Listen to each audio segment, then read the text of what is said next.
Hi guys, ఇప్పుడే Mirai movie cinema అయితే చూడడం జరిగింది. మూవీ ఎలా ఉందంటే మూవీ అయితే చాలా బాగుంది. కానీ ఇంత మంచి మూవీలో కొన్ని సీన్లు మాత్రం చాలా ఇబ్బంది పెట్టాయి. ఆ ఇబ్బంది పెట్టిన సీన్లు ఏంటి, స్టోరీ ఏంటి, ఎవరెవరు ఎలా యాక్ట్ చేశారు, సో మొత్తానికి మూవీ ఎలా ఉంది, మొత్తం ఓవరాల్గా అయితే మాట్లాడుకుందాం. సో ఈ మాట్లాడుకునే ముందు నేను ఒకటే చెప్తాను గైస్, స్టోరీ కూడా నేనేం రివీల్ చేయను, ట్విస్ట్లు కూడా ఏం రివీల్ చేయను. సో మీరైతే హ్యాపీగా రివ్యూని అయితే చూడొచ్చు. సో మిరాయి మూవీ రివ్యూ అయితే స్టార్ట్ చేద్దాం. ఇక మూవీ స్టోరీ విషయానికి వచ్చేస్తే, హైదరాబాద్లో బ్రాండెడ్ ప్రోడక్ట్స్కి ఫస్ట్ కాపీ చేసే హీరోకి అలాగే 9 గ్రంథాలని తన వశం చేసుకొని ఆ గ్రంథాల్లో 9వ గ్రంథమైన అమరత్వాన్ని తను చేజిక్కించుకొని సో గెలవాలనుకునే విలన్ కి మధ్య జరిగే ఈ స్టోరీ. వీళ్ళిద్దరు ఎలా కలుస్తారు, ఇంతకీ ఆ 9వ గ్రంథం ఈ విలన్ సాధించాడా లేదా అనేది ఈ స్టోరీ. ఇక ఈ స్టోరీ వెళ్లే కొద్ది స్టోరీ కూడా చాలా బాగుంటుంది. సో నేను స్టోరీ ఎలా స్టార్ట్ అవుతుందో మాత్రం చెప్తున్నా. నేను స్టోరీ మొత్తం రివీల్ చేస్తే మీకు సినిమా మీద ఇంట్రెస్ట్ పోతుంది కాబట్టి. సో ఇది గైస్ స్టోరీ లైన్. ఈ స్టోరీ లైన్ తో వచ్చిన ఈ మూవీ అయితే చాలా బాగా అనిపించింది నాకు. ఇక హీరో విషయానికి వచ్చేస్తే, హీరోగా అయితే తేజ సజ్జా చాలా బాగా చేశాడు. వేద అనే క్యారెక్టర్ కి తేజ సజ్జా చాలా యాప్ట్ అనిపిస్తుంది. సో చాలా బాగా చేశాడు. యాక్షన్ సీక్వెన్సెస్ మెయిన్ గా తేజ సజ్జా అయితే కొట్టేసాడని చెప్పుకోవచ్చు. ఇక విలన్ విషయానికి వచ్చేస్తే, మహావీర్ లామా అలియాస్ మనోజ్ గారు మహావీర్ లామా అనే క్యారెక్టర్ చేశారు ఈ మూవీలో. సో ఖచ్చితంగా తెలుగులో వచ్చే ఆర్ వేరే లాంగ్వేజెస్ లో వచ్చే సినిమాల్లో కూడా మంచు మనోజ్ అయితే విలన్ గా కనిపిస్తాడు, దాంట్లో ఎటువంటి డౌట్ లేదు. సో ఖచ్చితంగా మనం వచ్చే మూవీస్ లో పెద్ద హీరోలకు ఆపోజిట్ గా కూడా మంచు మనోజ్ అయితే విలన్ గా ఉంటాడు. ఇదైతే రాసి పెట్టుకోవచ్చు మనం. ఇక హీరోయిన్ విషయానికి వచ్చేస్తే, రితికా నాయక్ అయితే చాలా బాగా చేసింది.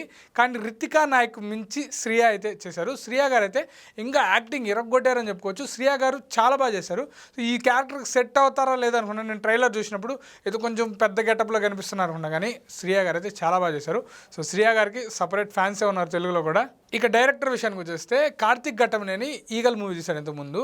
సో ఈగల్ మూవీ తీసిన డైరెక్టర్ మిరాయి అనే ఈ ట్రైలర్ చూడంగానే, సో ఈ డైరెక్టర్ ఇంత బాగా తీయగలడా, ఏమో సినిమా ఏమో ట్రైలర్ బాగా కనిపిస్తుంది కానీ మూవీకి వెళ్తే బిస్కెటే అనుకున్నాం. కానీ సో వేరే విజువల్ వండర్లోకి అయితే తీసుకెళ్తాడు మనల్ని.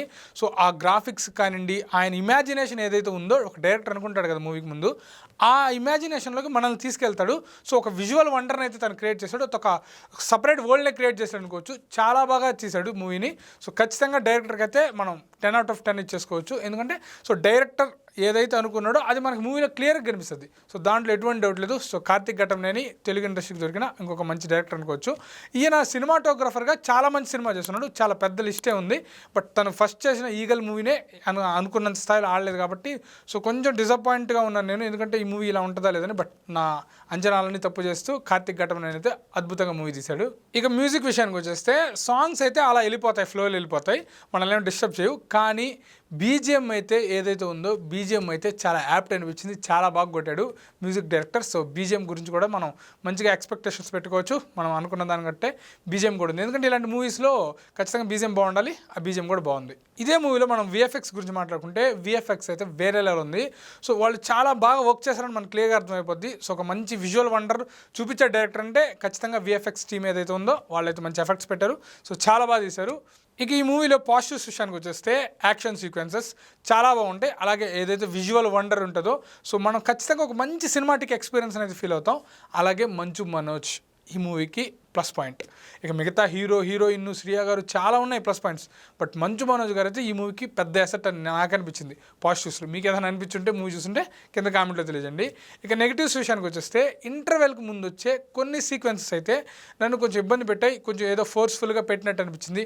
ఆ పోలీస్ స్టేషన్ సీక్వెన్స్ కానీ ఇవన్నీ కొంచెం నన్ను కొంచెం డిస్టర్బెన్స్గా, ఎందుకు ఈ సీక్వెన్సెస్ కొంచెం కట్ చేస్తుంటే బాగుండు, మూవీ ఇంకా ఫ్లోలో వెళ్ళిపోయేది అనిపించింది. అంతే. సెకండ్ హాఫ్లో కూడా కొంచెం స్లో అయినట్టు అనిపిస్తుంది. బట్ మూవీ ఓవరాల్గా బాగుండడం, అలాగే తర్వాత కథలోకి వెళ్ళిపోవడం, ఇవన్నీ చూసిన తర్వాత ఈ నెగిటివ్స్ కూడా పెద్ద ఏమండవు. ఖచ్చితంగా మనం నెగిటివ్స్ కూడా ఏదైనా ఉంటాయా లేవా అనే దాని గురించి మాట్లాడడం కాబట్టి తప్ప సో ఈ నెగిటివ్స్ గురించి పెద్ద డిస్టర్బెన్స్ చేయవు. బట్ నాకు అనిపించిన నెగిటివ్స్ మీరేమైనా చూస్తుంటే మీరు కూడా నెగిటివ్స్ అయితే కామెంట్లో తెలియజేయండి. ఇంతకీ మనం అన్ని పాజిటివ్స్ మాట్లాడుకున్నాం, నెగిటివ్స్ మాట్లాడుకున్నాం, స్టోరీ మాట్లాడుకున్నాం, ఇవన్నీ మాట్లాడుకున్నాం. ఇంతకీ మనం పెట్టే టికెట్కి ఈ మూవీ వర్తా కాదా అంటే 100% వర్త్ గైస్. ఎందుకంటే వాళ్ళు ఇచ్చిన క్వాలిటీ అవుట్పుట్కి, వాళ్ళకు క్రియేట్ చేసిన ఒక విజువల్ వండర్ని అయితే మనం ఖచ్చితంగా థియేటర్లో చూడాలి. ఇలాంటి మూవీస్ ఓటీటీలో చూస్తే మనకు అంత ఫీల్ రాదు. ఎందుకంటే ఆ విఎఫ్ఎక్స్ కానివ్వండి, ఆ సినిమా తీసిన విధానం కానీ ఇవన్నీ మనం థియేటర్లో చూస్తేనే ఆ ఎక్స్పీరియన్స్ బాగుంటుంది. మెయిన్గా బీజిఎంకి. సో మూవీ అయితే చాలా బాగుంది. సో ఖచ్చితంగా చూడండి. ఈ మూవీ గురించి ఫైనల్గా నేనేం చెప్తానంటే, ఇది ఒక మంచి ఫ్యాంటసీ మిథాలజికల్ మూవీ అని చెప్తాను. సో మూవీ అయితే చాలా బాగుంది. థియేటర్కి వెళ్ళి చూడండి. సో ఇది గైస్ నా రివ్యూ. సో నా రివ్యూ ఖచ్చితంగా నచ్చుంటే లైక్, షేర్, సబ్స్క్రైబ్. ఖచ్చితంగా కామెంట్లో కూడా మీ ఒపీనియన్ తెలియజేయండి. ఉంటాను. బాయ్. థ్యాంక్స్.